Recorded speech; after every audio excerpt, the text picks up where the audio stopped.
Well, joining me for more now on the need for fast-track courts across India and how this will actually be implemented. I'm joined by two former judges, and I'm joined by Justice B. Subhashan Reddy, who is the current Lokayukt of Andhra Pradesh, also the former Chief Justice of the Madras High Court. I'm also joined by Justice R.S. Sodhi, former Justice of the Delhi High Court.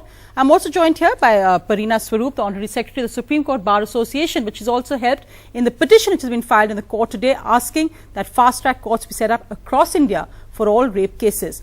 I'm also joined now by the real newsmakers of the day in a sense. I'm joined by two people representing two different cases. I'm joined by Abhijit and Rajshri Pujari. Now, this of course is especially a tragic case. Abhijit lost his wife Naina in 2009. She was raped and murdered. She worked in a BPO, and Rajshri is his second wife, and both of them are fighting for justice for Naina. The case, the trial is still on, and the main accused actually escaped from police custody. I'm also joined by Saurabh Bhardwaj. Now, Saurabh Bhardwaj is fighting the case for a young 8-year-old girl, an 8-year-old girl who was raped 8 years ago. But the case is still in court, currently in appeal. I'd like to actually hear their voices first, because I think they really represent the issue of which we're talking about tonight. Mr. Abhijit Pujari, Mrs. Rajshri Pujari, I heard you say earlier today that, of course, the focus on this young girl is essential, but why is no one talking about my wife as well? Why is no one talking about the fact that the main accused, who actually has known to have raped other women, is now free in Pune? What would you like to say today? Actually, yes. Actually, जो भी दिल्ली में incidence हुआ है जी, और incidence होने के बाद जैसे कि जिस तरीके से एक्चुअली उन जो कि दिल्ली वालों ने जो भी वहाँ के पीपल्स है, उन लोगों ने जिस तरह से उस घटना को एक्चुअली उसका निषेध किया गया है. सो आई फील कि 2009 में मेरे साथ, मेरे वाइफ के साथ, नैनाथ पुजारी के साथ जो भी घटना हुई थी, this is the most brutal crime. And actually उस तरीके से जो भी मुझे जस्टिस चाहिए था, उस तरह से मुझे जस्टिस नहीं मिल पा रहा है due to the some lacunas in systems. Actually जो भी इस देश में ये भी घटना हो रही है, उसके पीछे एक्चुअली यही है कि इस तरह की घटना होने के बाद उस क्रिमिनल्स को एक्चुअली उसको पनिशमेंट नहीं दी जाती है, और जो लॉज है उसका इम्प्लीमेंटेशन प्रॉपर नहीं हो रहा है. This is actually man lacunas in our system. और मेरे साथ भी उस तरीके से ही हुआ है. मैंने अपील की थी. Actually I am appealing to the home minister, state government of Maharashtra, कि उसको फास्ट ट्रैक में ले आया जाए. इस केस को थोड़ा सा एक स्पेशल केस करके ट्रीट किया जाए. लेकिन उस वक्त actually they are from that side there is no positive response from their side. So उसको जो भी डिले हुआ है इस केस को, that's a very interesting point, because जो भी डिले हुआ है, the focus is that why shouldn't this case also be fast tracked? In fact, interestingly, Mrs. Rajshri Pujari, you of course got married after this tragic incident, but you are supporting your husband and you are fighting that there must be justice for his first wife who was murdered so tragically.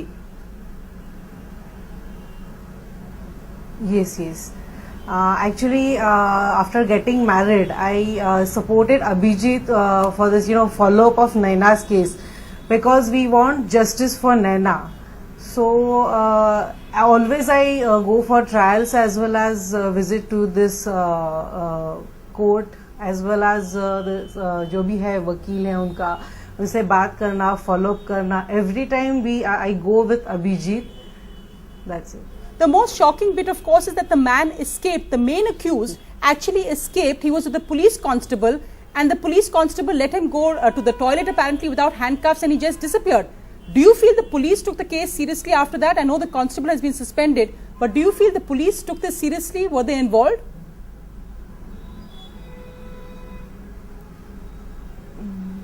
Hello. Mr. Abhijit, do you feel that how do you think the main accused was allowed to escape?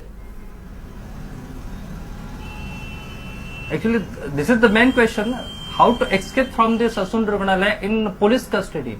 Actually, this is the question कि ये security जो उन लोगों को, उन criminals को दी जाती है, और जो कस्टडी पुलिस के पास की होती है, उस कस्टडी से the man accused who is expanding from the Sassoon रुग्णालय, उसने पहला क्राइम नहीं किया था. उसके पहले उसने as per the narco test जो भी एक वेजिटेबल वेंडर्स थी उसके साथ उसकी रेप करके उसका मर्डर किया था. और भी उनके और 3 महिलाओं के साथ उसने अत्याचार किया था। और इस टाइप के क्रिमिनल्स को आप ऐसे ही खुला छोड़ देते हो और वो भाग जाता है। Is this actually seriousness in this system? कि पुलिस की तरफ से, सिस्टम की तरफ से यही सीरियसनेस है? मैं यही पूछना चाहता हूँ कि this is the seriousness in our this type of cases. And I think what's really crucial, let me bring in Saurabh Bhardwaj. Actually, after 15. Yes, Saurabh, you're fighting the case of a girl who's now 16 who was raped when she was 8. The case is still stuck in appeals. Now you're hearing, in this case, it's a husband's appeal. You're just somebody, a young person who's joined in. The issue being, once the media focus goes away, I remember when we covered the tragic death of Naina, once the media focus goes away, nobody tracks what actually happens, and that's how you see such huge lacunae. Even in the case of this 8-year-old girl, Umar Sudhir reported on her, but then eventually, when the focus goes, it's back to business as usual. Yeah, it's the same thing, you know. The thing is, like, you know, it's a very difficult and a practical situation on ground, and the way judges and the way lawyers treat the cases, they want everything theoretical, you know. They want everything in a straitjacket formula, and they know everything what is happening on the ground, how police is doing the investigations, how the doctors are treating the victims, you know, and what kind of medical reports they make up. But what happened in the case of this 8-year-old girl? Because the Sessions Court actually overturned her, they acquitted the accused. The Sessions Court gave a conviction and they were sympathetic to the victim, but High Court overturned the Sessions Court judgment and the accused was acquitted, and it was on very flimsy grounds. For example, you know, the report was written in Marathi and the girl has used the word like kukarma.